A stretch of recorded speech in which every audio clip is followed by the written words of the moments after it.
When she got back from the trip, she broke down and confessed she was afraid to get married and wanted to call it off. It was a mess. She later moved to Florida and eventually married her high school boyfriend. I ended up moving back to the city for an amazing job. In the meantime, I still had the lake house, and with the help of my parents, we started to fix up the lake house. It took a few years. My mom and dad would look after the contractors while I was in the city.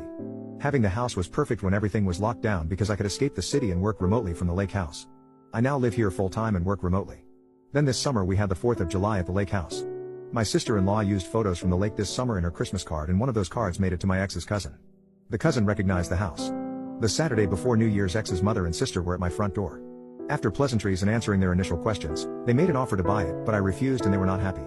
A few days I got a call from ex, and this was the first time in about 9 years she had talked with me. She called me an SS for keeping this from her. But what made me was when she asked when she could move in. I asked, "What do you mean by that?" She paused and said, "I know this is just your way of telling me that you are still in love with me."